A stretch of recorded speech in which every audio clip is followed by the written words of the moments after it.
Avant de se retrouver dans une situation financière très confortable, Amandine Pélissard et les siens ont connu la précarité. À tel point que la mère de famille a déjà enfreint la loi.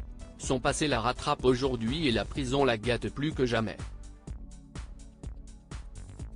Lors d'un live, elle a exprimé ses grandes craintes après un nouveau rendez-vous peu encourageant.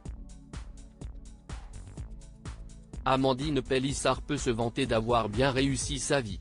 Grâce à sa participation à Famille Nombreuse, La Vie en XXL sur TF1 puis ses activités d'influenceuse et dans le X, la femme d'Alexandre mène un quotidien luxueux. Mais tout n'a pas toujours été rose pour la mère de 9 enfants. Il y a plusieurs années, elle se trouvait même au contraire dans une situation de grande précarité. Et à l'époque, elle n'avait d'autre choix que d'enfreindre la loi. En 2015, elle a même été jugée pour des faits de chèques sans provision et écopait de 6 mois de sursis et de 3 ans de mise à l'épreuve. Ce n'est pas tout puisque l'année suivante, en 2016, elle s'est fait arrêter pour vol à l'étalage dans un supermarché. C'est pour ces derniers faits qu'elle est aujourd'hui rattrapée par la justice et risque bien d'aller en prison. J'ai un enferme à faire, j'espère ne pas aller en prison et que ma peine sera aménagée. Mais en tout cas, si est sûr, je vais prendre du ferme, avait-elle confié en juillet dernier, s'imaginant alors avec un bracelet électronique. Mais son dernier rendez-vous avec son avocat l'a fait grandement douter.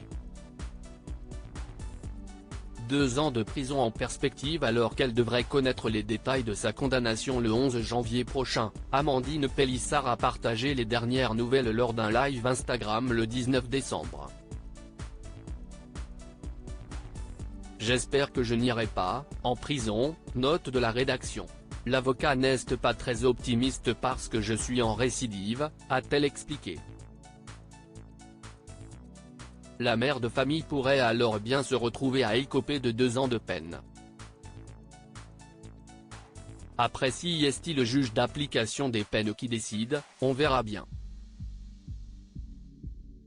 Des fois, la cour d'appel prend des cas pour faire des exemples, redoute-t-elle.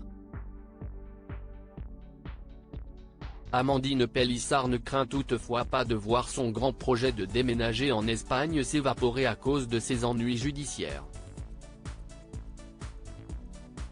Ça ne remet rien en cause, le déménagement en Espagne, ce n'est pas demain, et je n'ai pas pris 10 ans non plus, max je pense que ça sera 2 ans au total. J'osais espérer que je ne prendrais pas plus de 2 ans, a-t-elle conclu sur le sujet. Réponse dans quelques semaines.